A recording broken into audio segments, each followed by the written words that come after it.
Egaa qabxiilee muraasa kaaseen egaa sagantaa itti aanutti dabarra. Egaa sagantaa aartiin guddinaa fi kan itti aanu jechuudha. Egaa namoonni dandeettii isaan keessa akka jirudha uumamaan jechuudha. Egaa addunyaan amma nuti argaa jirru kana egaa qormaatota baay'ee qabdi. Kana mo'atanii namoonni jireenya isaaniitiif waan mijatu waan baay'ee tolchatanii akka jiranidha kan beeknu kan ifattis argaa jirru jechuudha. Sirumayyuu dachee bira darbanii ogummaa fi beekumsi namootaa gara biraatti deemaa akka jirudha kan ifatti beekamu jechuudha. Kanaaf jecha egaa ilaalcha keenya qajeelchuun nurra jiraadha. Sammuu keenya banaa gochuudha yaadota ala dhufaniif jechuudha. Muuxannoon nuti qabnu bal'achuu qabaadha. Inni gara biraan immoo nan danda'a isa jedhu jecha nan danda'a jedhu egaa of keessatti qabachuudha yookiin immoo of barsiisuudha jechuudha. Kanaaf yoo nan danda'a jenne malee jireenya keenya keessatti wantoonni guddoon mul'achuu hin danda'anidha. Egaa wantoonni nuti lafarratti arginu kun hundi yeroo baay'ee jechuun mul'ata namootaati. Waan mul'ata sammuu isaanii keessa jiru dandeettii fi kalaqa namoonni qabaniin akkasumallee fedhii fi ilaalcha qajeelaa namoonni qabaniin addunyaa kana mijeeffatanii fiduudha. Kanaaf egaa namoonni konkolaataa hojjetan namoonni mana ijaaranillee utuu nafne jechuudha. Mul'ata sammuu isaanii keessa jiru sana gara addunyaa qabatamaatti lafatti waan gad buusuu danda'anii fi gochuu nan danda'a jedhanii waan ofitti amananiif abbaa injifannoo ta'anii egaa addunyaa kana jijjiiranii addunyaa kana mijeessaniiru jechuun ni danda'ama. Kan biraan immoo guyyaa guyyaatti egaa gara milkaa'inaatti wantoota nu geessan tarkaanfiiwwan sana fudhachuu danda'udha. Kanaaf egaa namoonni milkaa'uudhaaf yookiin gara milkaa'inaatti ga'uudhaaf egaa galma keenya sana milkeessuudhaaf guyyaan egaa wannoo mataasaa qaba. Gahee mataasaa qabaadha. Sa'aatiin egaa gahee mataasaa qabaadha. Tokko jedhan malee lama jedhanii egaa guyyaa guyyaadhaan wanti nuti hojjennu fi tarkaanfii nuti fudhannu yoo qajeele egaa galma sanaan geenyaadha. Addunyaa irra jiraannu kana jijjiiruu fi namoota birootiifis mijeessuu dandeenyaadha. Of bira dabarree kabajamtoota dhaggeeffattoota keenya. Egaa walumaa galatti milkii gaarii galma gaarii ga'uudhaaf abjuu guddaa namni qabaachuun barbaachisaadha. Kanaaf egaa dura kaayyoo fi mul'ata gaarii qabaachuun barbaachisaadha. Sana booda itti yaaduu fi gochatti jijjiiruu yookiin godhuutu barbaachisa jechuudha. Kanaaf egaa warreen hafan immoo gara booddeetti qabadheen walitti deebina. 8330 irratti illee namoonni baay'een nu bilbilaa jirtu. Egaa sagantaa aartiin guddinaaf qabna. Abbaa ogummaa baay'eeti. Keessummaa qabna. Har'a keessummaadha kan godhanne jechuudha. Ogummaawwan garaagaraa jechuun abbaa ogummaa garaagaraati keessummaan har'aa jechuudha. Barsiisaadha, barreessaadha, weellisaadha. Fakkeenya guddaa fi barnoota irraa argachuu dandeettu jedhee namana keessumattuu namoonni akkuma jenne akkuma reefuu kaasaa turre mul'ata guddaa namoonni qaban milkeessuuf akka danda'an sirriitti fakkeenya gaarii ta'uu danda'aadha jedhee namanaa. Abdii Luuceeti keessummaan keenya har'aa. Sana dura garuu sirba tokko yoo dhaqqabne egaa xinnoodhumallee haa taatu isin affeerree gara sagantaa sanaatti dabarra. Ammas yeroo gaarii nu faana dabarsa.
Akkam jirtu kabajamtoota dhaggeeffattoota keenya. Sagantaa aartiin guddinaaf calqabnee jirra.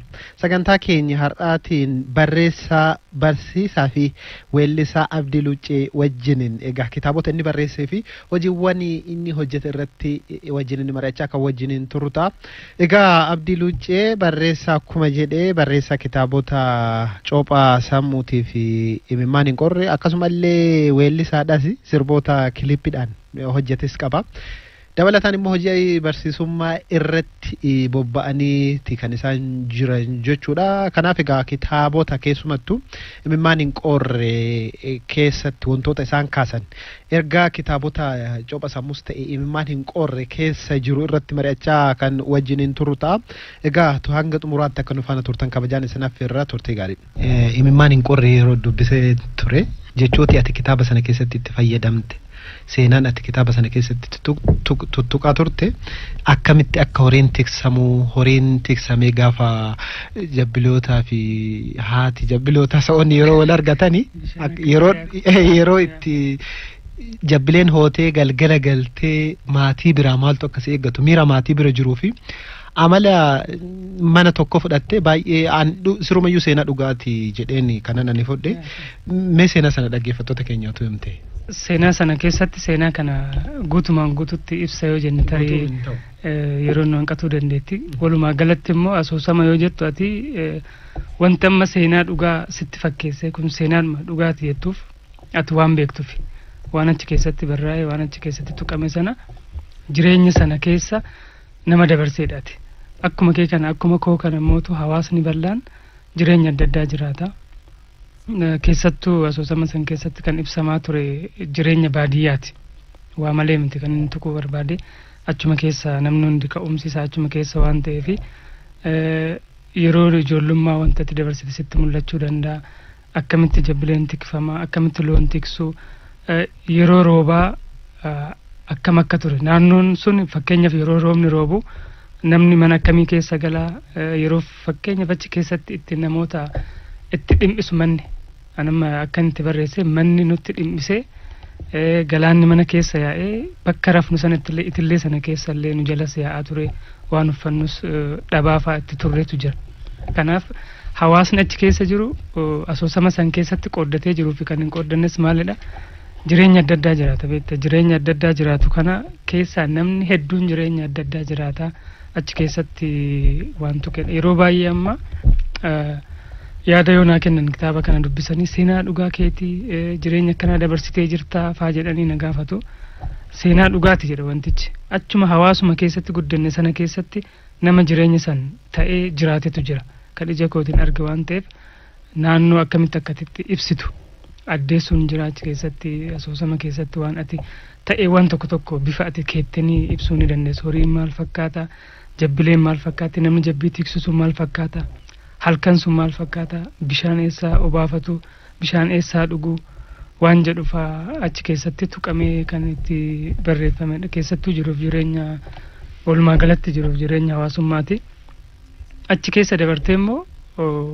barnootatu jira barattaa yoo barattummootu jaalalaan qabamutu jira yoo jaalalaan qabamtu akkamitti akka kana ibsattutu jira jiruuf jireenya dinagdee irratti jira jaalala irratti jira hawaasummaa irratti jira walumaa galatti namni tokko maatii isaarraa mana isaarraa kaasee hanga ala keessatti guddatutti hanga sadarkaa olii ga'utti jireenya akkamii keessa darbeeti kan jiraatu waan jedhu asoosama keessatti hamma tokko tuquu yaaleera jechuudha kitaaba sana keessatti. Baay'ee gaariidha. Ansirumaa maal si gaafadha jechaan ture yeroon kitaaba sana dubbisu tarii abdiin naannoo sanatti dhalateera waan jedhudha.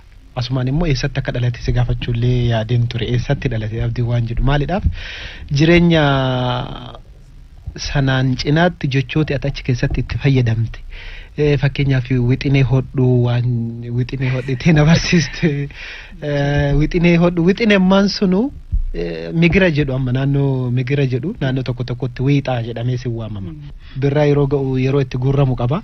Miira addaa qaba.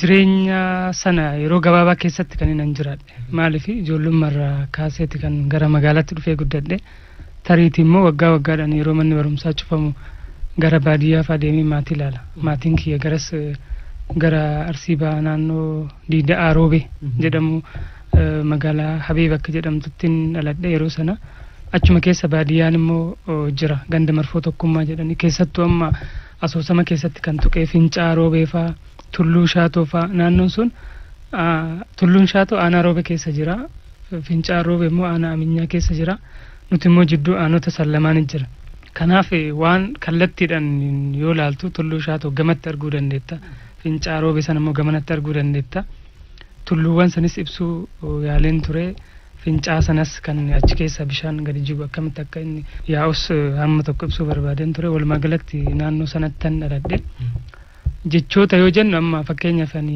afaanis qo'adheen ture afaan Oromoo jechuudha amma yeroo baay'ee asoosama hedduu nan dubbisa godaannisa faa hawwii faa kan barreessitoonni duraanii barreessaa turan dubbisa achi keessatti jechoota haaraan arga jechi kun maal jechuu barbaade barreessaan kun jedhee jechoota sana yoo baasu naannoo Wallaggaatti yookaan immoo naannoo Shawaa Tuulama keessatti Macca keessatti hiikni kun kana qaba yookaan Harargeetti immoo bakka akkanaa qaba Booranatti Gujiitti bakka akkanaatti hiika akkanaa qaba inni jedhamee ka dubbatamu jira kanaaf jechoota san akka baradhu kan na taasise kitaabilee an dubbisurraa asoosamoota an dubbisurraa kitaaba haaraa kitaabilee garaagaraa dubbisurraa jechoota haaraa akkan baradhu na taasisa jechuudha kanaaf yooniin an barreessu maaliif jechootuma namni hundi beekutti fayyadamee barreessuuf deema naannoodhuma jiru kana keessa fakkeenyaaf barreessitoonni tokko achi keessaa ba'anii kan kitaaba barreessan hin jiran naannoo ammaanii itti dhaladhe kana keessatti tariitii naannoo Arsii gara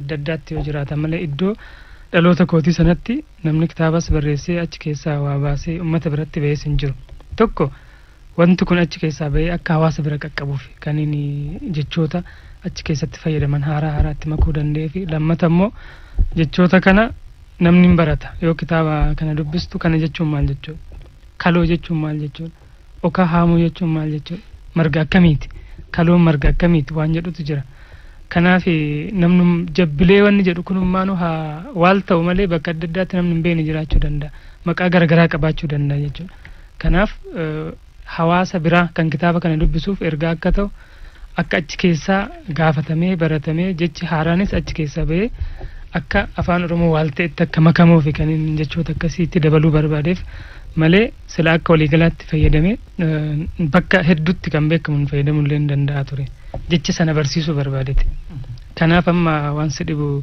yeroo jechoota kana barreessu namni amma kaadhimamaa PhD Finfinneetti Abdulfattaa jedhama kitaaba kana kan gulaale jechuudha jechoota kana laaletti inni naannoo Jimmaatti dhalate yeroo sana yoo kitaaba kana na dubbisu kana jechuun maali jedhee na gaafata yeroo hundaa yoo koomentii na godhu jechoota sana adda baasee koomentii jalatti kaayet kana hiikatti kennuu qabda naan jedha yeroo sana ani kan hundatti hiika yoo kenne jechoota barsiisamoo asoosama barsiise jechi haaraan baratamuu qaba waan jedhu wajjin haasaa turre dhumarratti kuusaa jechoota asoosama kana gara dhumarratti baastee akka namni jecha kana baru gochuu qabda waan jedhu naa kaasee ture achirratti immoo inni kan hin taaneefi kitaaba yoo fuulli dabalu gatiinis hin dabala rakkoodha gara kitaaba maxxansuu kanatti yeroo jalqabaatiif kan kana godhe waan ta'eef jechoonni sun irraa fi manni maxxansaa sana fudhachuu hin dandeenye peejinatti dabalte jechaa ture saniif akkasumatti akka fuuf dhiise jechoonni haaraan achi keessatti mudatu kan naannoo tokkoo ta'uu hin qabu naannoo adda addaatis beekamuu qaba afaan Oromoo bal'achuu qaba waal ta'uu qaba kutaatti jechi haaraan nuti kun ka jecha kanaati kun ka naannoo kanaati jennee nuti adda baasnee kennus jiraachuu hin qabu hunduu irratti walii galee afaan Oromoo bakka kamittuu dubbatamu afaan Oromoo ta'ee akka mul'atu waan an barbaadeef amma asirratti jechuudha. Aartiin barreessuu yookiin ogummaa barreessuu keessatti egaa dhugaa jiru cinaa dhaabbatanii calaqqee sana barreessuudha. Ilaalchoota dogoggora hawaasaa sirreessuu keessatti yookiin immoo karaakteriin namoota dhuunfaa fudhatan sana keessatti namoonni silaa ceephaamuu qaban akka ceephaman yookiin immoo ilaalcha gaarii warreen hin qabaanne warri ejjennoo gaarii hin qabaanne illee achi keessatti qeeqamu. Fakkeenyaaf kitaaba Kenkee Imimmaan hin qorre keessatti jaarsa tokko fudhatte karaakterii yookiin immoo taatee jaarsa tokkootitu jira jaarsi sun immoo guyyaa dubbii dubbachaa oolaadha akka hayyoodha dubbii ormaa fixaadha namoota araarsaa oolaadha garuu immoo maatii isaa keessatti maatii isaa qajeelchee qabachuu keessatti hanqinni akka jiru qeeqxeeti kanatti jirtu alaa hamma gaalaa mana immoo hamma baalaa waan jedhamutu jira maaliif amma yeroo tokko naannoo sanatti kan baratamu fi naannoo keenya keessatti kan baratamu namni ala keessatti akka baay'eetti of guddisu jira. Gaangirra faa baatee achirraa gadi bu'uun yeroo sarkaasitti ta'u jiraachuu danda'a. Ani maanguddoodha, ani jaarsaa, ani nama jaarsummaa fixu, ani nama gumaa fixu jedhamee wanta beeku sanatti ogummaa qabu sanatti fayyadamee yeroo akka sarkaatti naaf sagadaa yeroo itti jedhamutu jira jechuudha. Namni akkasii sun immoo mana keessa galee maatii isaa miidhuun, haadha manaa isaa miidhuun, maatii dabalee faa maatii irratti fuudhutu jira. Yeroo baay'ee akkatti kan itti haadholiin keenya rakkataa jiran jechuudha namoota akkanaatiin. Kanaaf namni akkanaa kun asoosama keessatti argite boqotee jira namichi sun. Kanaaf amma ajjeeseen jira maaliif akka tokko akka barreessaan sun itti yaadetti ta'uu danda'a. Ajjeesuus dandeetta, ajjeesuu dhabuus dandeetta. Yoo tursiifte faayidaan inni qabu maali? Kaaraaktarii sana gahee sana taphatee hamma eessaa deemuu qabu waan jettutu jiraachuu danda'a. Yoo asitti du'e wayii dheetan gabaabseetuman osoo sadarkaa dheeraan deebiin namichi san umrii isaa kan gabaabsuu danda'e. Maaliif gochi isaallee gabaabadha waan ta'eef. Silaa akka maanguddoo Oromootti akka aadaa Oromootti safuutu jira. Ala keessattis guddatan mana keessattis guddachuun barbaachisummaa qaba. Kabajni maatii isaatiif kan taane, kan ijoollee isaatiif hin taane, haadha manaa isaatiif kabajni hin taane, ollaadhaaf kabajni kan hin taane, alatti bakka jaarsummaa qofatti kabajni gatii hin qabu fakkaatanii kijibanii buluunis hin barbaachisu waan ta'eef aadaa akkasiisan manguddooleen kennas hawaasni sadarkaa sanarra jirullee akka baratuuf karaktariin kun achi keessatti mudate jechuudha jiraate. Haa ta'u kabajamtoota dhaggeeffattoota keenya OBN faana jirtu sagantaa aartiin guddinaa fi hordofaa jirtu Abdii Luuccee wajjiniin egaa ogummaa isaa irratti hojiiwwan isaa ilaalaa jirra. Egaa Abdii ogummaa Oromoo ibsitee jirta asoosama keenya sana keessatti fakkeenyaaf maali kana nan arge calqaballee kaasuudhaaf yaaleen jira. Wixinee hodhuu kaastee jirta. Wixinee hodhuu tarii meeshaalee wixinee irraa hodhaman beektaa mee eenyufa beekta? Si haa gaafadhu asumaan immoo. Meeshaalee wixineen irraa hodhamu tarii ani wixinee hodhuu hin beeku.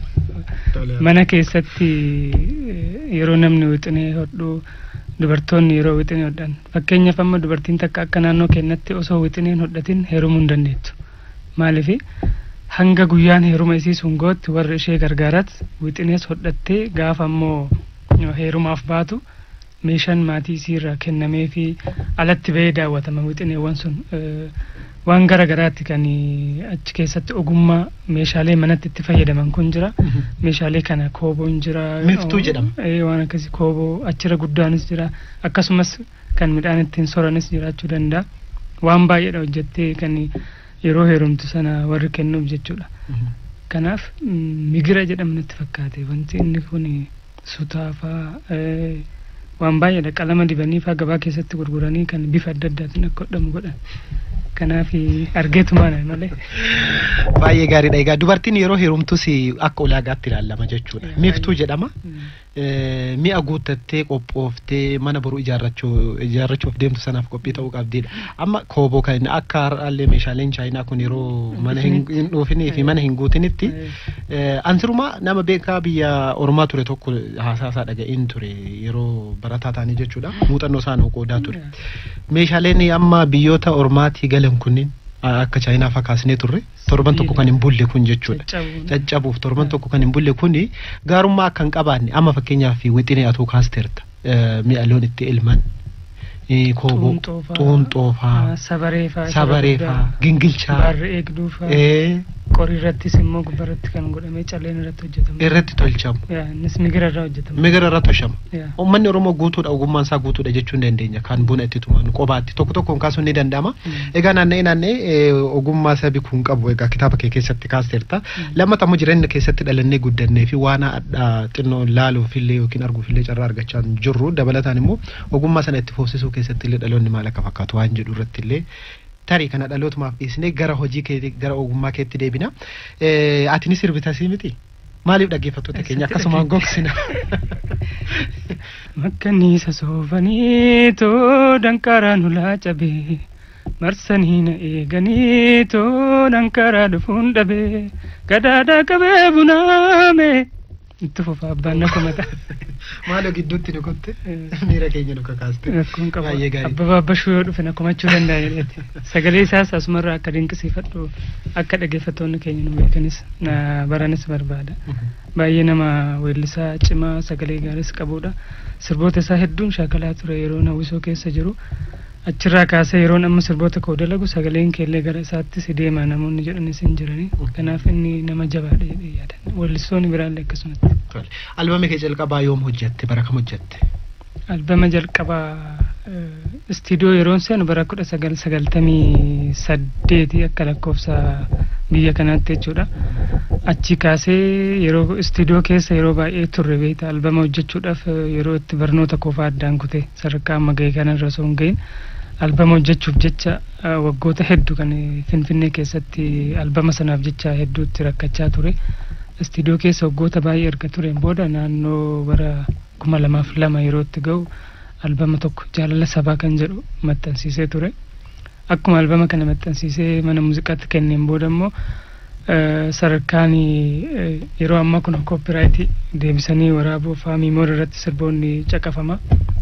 Sadarkaan itti kaasetti gurgurtee maxxansitee bu'aarraa argachuus hedduu agas mara hin qabu. Namoonni amma yeroo ammaa kana sirba qeenxee hojjechuutti goran. Kanaaf anis itti deebi'ee albama guutuu hojjechuu yaalle. Sirbuma qeenxee kana kiliippii isaatti dalaguuf yaalaa jira malee yeroo sanirraa kaasetti kan hojjechuu jalqabe jechuudha. Walaloo fi yeedaloo sumatu qopheessa ofumaa qopheeffatta? Walaloo fi yeedaloo irra caalaa anis walaloo nan barreessaa yeedaloos akkasuma nan shaakala.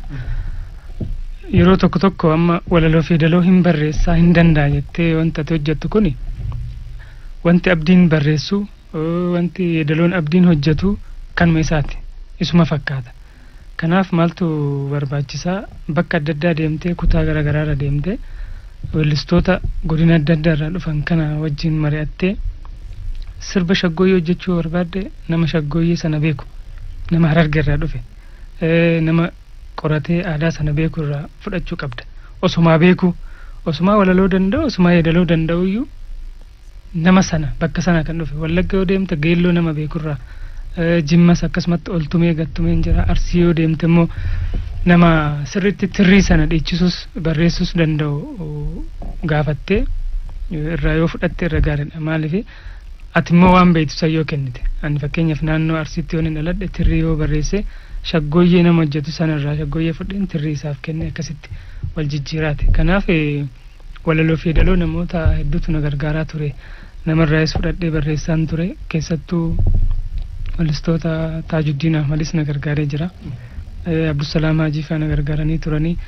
Immoo namichi meeshaa muuziqaas na qindeessaa ture innis na gargaaraa ture. Weellistoota adda addaatti himuudhaan akka isaan na gargaaran akka hojiin kiyya sun hojii nama tokkoo qofa akka hin taane bakka tokko qofatti akka hin dhageeffatan bakka adda addaatti namni deemee akka caqasuuf weellistoota garaagaraa irraa hojii garaagaraa fuutee hojjettoo waan ta'eef jedheetiin keessa makaa ture. Kan koos jira kan namaallee keessa makamanii kan jiran ni mul'atu jechuudha. Mee tarii sirboonni kee OBN irratti deemaa akka ture kana dura beeku dhaggeeffattoonni yaadachiisi sirboota kee keessa sirba baay'ee jaallattu utuu nutti himte. Burtee burtukaanetoo galaaneetoo burtukaana daadhii damee daamu sibiira olii gaalee galaaneetoo ani galee warra hin argamu.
In barsiistasi, in sirbitasi, in barreessitasi. Yeroo isaa akkamii qoqqooddattee itti fayyadamta? Yeroo si jalaa wal si harkaan dha'u. Egaa ogummaalee kana sadan bakka tokkotti walitti qabee hojjechuun yeroon itti laafu jira, yeroon itti akka malee sitti jabaatullee jiraachuu danda'a. Ogummaa sirbuu, ogummaa barreessuu kana of duraaf an barsiisaa waanan ta'uufi ani barreessuu hin danda'u jettee hin dhiiftu. Of duraaf immoo ani waanan sirbuuf ani barsiisaa ta'uu hin danda'u jettee wanta adda baastee keessu hin jiru. Maaliif waan jaalattu fedhiinsi keessa jira, waan kan hojjechuudhaaf miira qabda yoo ta'e keessumattuu argita yeroo baay'ee. Muuziqaa keessa seenuudhaaf shaakala yeroo dheeraa akkasuma immoo sirboota kanaan dura kan nama illee caqasuu keellee hojjechuudhaan kan ka'e muuziqaa keessatti of arguu dandeetta. Kitaaba barreessullee yoo ta'e akkuma ka'umsa waan baay'ee irraa kaatee itti barreessitee hojjettu kana kitaaba barreessuu dandeessa waan ta'eef hojii kana sadanuu waluma ijuma tokko ilaala. Fakkeenyaaf amma ergan barsiisummaa jalqabee waggaa 5ffaarra jira. Waan dhiibbaan irratti geessisee hin qabu. Akkuma kana dura barreessu barreessa. Akkuma kana dura muuziqaa hojjedha. Yeroon muuziqaatti hojjettu yeroo sitti dhufee fi yeroo fedhiin muuziqaa hojjechuu sun sitti dhufee hojjetta malee sa'aatii kanarraa kaasee hamma sa'aatii kanatti muuziqaa hojjedha jettee wanti ati karoorfattu hin jiru. Miira isaatu si dhufa. Miirri isaa sun immoo daree barnootaa barsiiftee yoo baatu si dhufuu danda'a. Osoo ijoollee barsiisaa jirtu iyyuu barnootuma aadaa kana barnoota muuziqaa kanallee yoo barsiiftu jechuudha. Achuma keessa itti fayyadamuu yoo dandeessa. Egaa Abdii Luuccee barreessaa barsiisaa fi weellisaadha. Egaa waamicha keenya kabajanii keessumaa nu taatanii dhuftanii baay'ee isin galateeffadha. Yeroo biraas egaa tarii yeroo isin barbaannetti nu argamtanii muuxannoo dhaggeeffattoota keenyaaf akka nu qoodan abdiin qaba baay'ee ulfaadha. Egaan kabajamtoota dhaggeeffattoota keenya OBN sagantaa artiin guddina hordofaa jirtu torban ittaanu dhimma gara birootiin kan wal agaru ta'a. Qopheessuun kan isiniif dhiyeessan Umar Kurkeetii gulaalaan sagantaa kanaas Hintaayyoo Xurunaati nagaatti.